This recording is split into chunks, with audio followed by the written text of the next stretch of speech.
একটা মেয়ে তো নানান সমস্যার মধ্যে দিয়ে যায়, তার ক্যারিয়ার, তার সংসার, তো পরিবারের কি একটা ভূমিকা আছে, স্বামীর কি ভূমিকা আছে যে একটা মেয়েকে কতটুকু সাহায্য করতে পারে?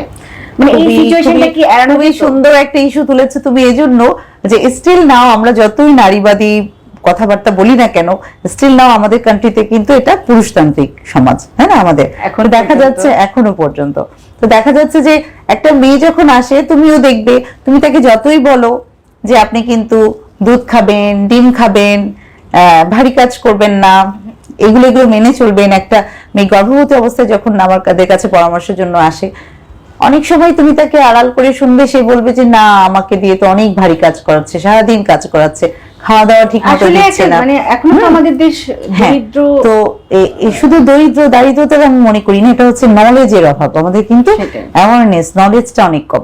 এবং আমি মনে করি আমাদের দেশে কিন্তু আসলে তুমি যখনই একটা গর্ভবতী মাকে পাবে, তুমি তার সাথে কথা বলবে, তার স্বামীর সাথে কথা বলতে হবে, তার হাজবেন্ডকে কাউন্সেলিং করতে হবে, শাশুড়ির সাথে কথা বলতে হবে, শাশুড়ির সাথে, অথবা তার মাকে, ইভেন মারাও কিন্তু অনেক সময় দেখা যায় তাদের সেই শুধু শাশুড়ি না, মাও কিন্তু অনেক সময় দেখা যায় তার ওই পূর্বের ধারণা থেকে মেয়েকে ঠিক মতো দুধ খেতে দিচ্ছে না, হ্যাঁ সেলাই থেকে যাবে, এই জিনিসগুলো করে। আমি জানতে চাচ্ছিলাম যে প্রেগন্যান্সি উইথ ডায়াবেটিস এবং প্রেগন্যান্সি উইথ হাইপারটেনশন, এই দুটো সমস্যায় কিন্তু আমরা বেশি কমপ্লিকেশনস গুলো পাই, যেগুলো শেষে পরে খিঁচুনি বা এই ধরনের সমস্যা হয়ে যায়।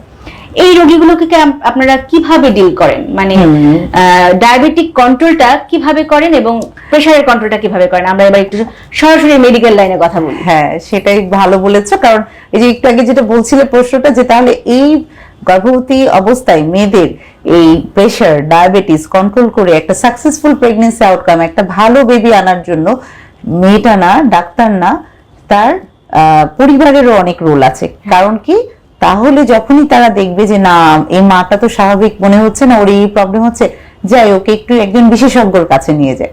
এবং যখনই মনে করো, আমি যদি আমাদের এনাম মেডিকেল কলেজের কথাই বলি তোমাকে, আমাদের এটা রেফারেল সেন্টার হিসেবে কাজ করে।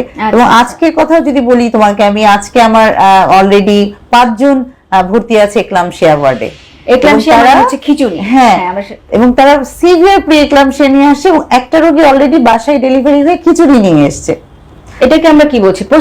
এটাকে আমরা পোস্টপার্টাম এক্লামশিয়া বলছি। এটা খুবই ক্ষতিকর, এটাতে কিন্তু ডেথ রেট বেশি, অনেক ডেথ রেট বেশি। হ্যাঁ, তো এই কথাগুলো বলার কারণ, হ্যাঁ এটা প্রিভেন্ট করতে পারতাম, সে যদি রেগুলার এন্টিনেটাল চেকআপ নিত, সে যদি তার প্রেসারের জন্য ওষুধটা খেত। হ্যাঁ, আর আমি এই ক্ষেত্রে আরেকটা জিনিস যেটা ফোকাস করতে চাই, এই মাগুলোকে তার স্বামী, তার পরিবারের অবশ্যই উচিত একটু এমন জায়গায় আনা যেখানে একসাথে গাইনি বিশেষজ্ঞ আছেন, একজন মেডিসিন বিশেষজ্ঞ আছেন, ডায়াবেটোলজিস্ট আছেন, একজন হার্টের বিশেষজ্ঞ আছেন। মেডিকেল কলেজ সবসময় আমরা বেশিরভাগ ক্ষেত্রে পাশের স্বাস্থ্য কেন্দ্র পর্যন্ত যায়, কিন্তু বিশেষজ্ঞ ডাক্তার পর্যন্ত দেখা যায় খুব একটা আসলে এই ক্ষেত্রে রোগীদেরও যেমন ইয়েটা আছে, আবার ক্লিনিক বা ইয়েতে গেলে ওরাও রেফার করছে না, কিন্তু তাদের উচিত টাইমলি রেফারেল। হ্যাঁ, এই জায়গায় আমার মনে হয় যে আরো বেশি মিডিয়াকে আরো সচেতন হতে হবে, তাই না? আরো বেশি বেশি সবার কাছে পৌঁছাতে হবে।